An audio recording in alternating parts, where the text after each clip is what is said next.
Have you ever felt like you were meant for something extraordinary, yet somehow your days keep slipping away? You spend hours imagining the future version of yourself.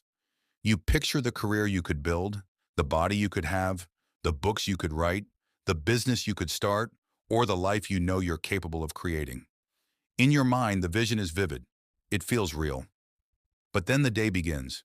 You open your phone for just a minute. You tell yourself you'll start after one more video, one more scroll, one more break. Hours disappear. By the evening, you're left with the same painful thought. Why didn't I do anything today? This experience is so common that people often dismiss it with one word: laziness.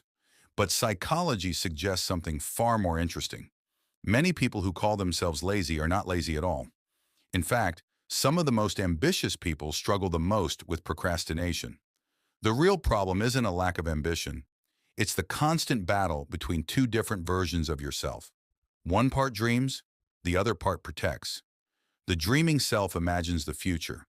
It wants success, recognition, mastery, freedom, and meaning. It believes in possibilities. The protecting self has a completely different mission. Its goal isn't to make you successful. Its goal is to keep you safe. From an evolutionary perspective, your brain wasn't designed to maximize achievement. It evolved to minimize danger. Thousands of years ago, avoiding unnecessary risks increased the chances of survival.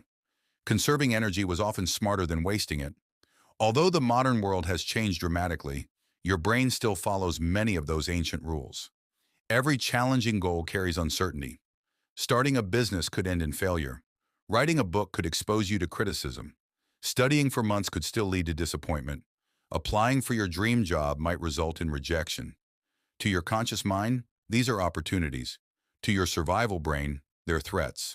And whenever the brain detects a possible threat, it quietly begins to steer you toward comfort. Not because comfort leads to growth, because comfort feels safe. This is why procrastination often feels strangely comforting. Watching another video isn't satisfying because it's meaningful. It's satisfying because it removes uncertainty. The same is true for scrolling social media, reorganizing your workspace, planning endlessly instead of acting, or convincing yourself you'll be more motivated tomorrow. These behaviors aren't random. They're psychological escape routes. Each one allows you to avoid the emotional discomfort that meaningful work often creates. This explains a paradox that confuses many ambitious people. The bigger your dreams become, the harder it sometimes becomes to begin. Because bigger dreams create bigger emotional risks. If your goal doesn't matter, failing doesn't hurt.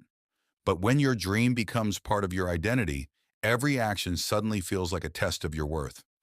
Instead of simply writing one page, your mind starts asking, what if I'm not actually talented? Instead of exercising, it whispers, what if I never become the person I imagine? Instead of launching your project, it asks, what if everyone realizes I'm not good enough? Notice something important. These questions aren't logical. They're emotional. Your brain isn't calculating probabilities. It's protecting your self-image. Psychologists sometimes describe this as self-handicapping. Rather than risking genuine failure, people unconsciously create excuses that protect their identity. If they never truly try, they never have to discover what might happen if they gave everything and still fell short. Ironically, this creates a strange sense of hope. As long as the project remains unfinished, as long as the book is never written, as long as the business is never started, you can continue believing that your potential is limitless. Reality, however, always introduces limits, and limits are uncomfortable. That's why imagination often feels better than execution. Execution forces dreams to become real. Real things can succeed, but they can also fail.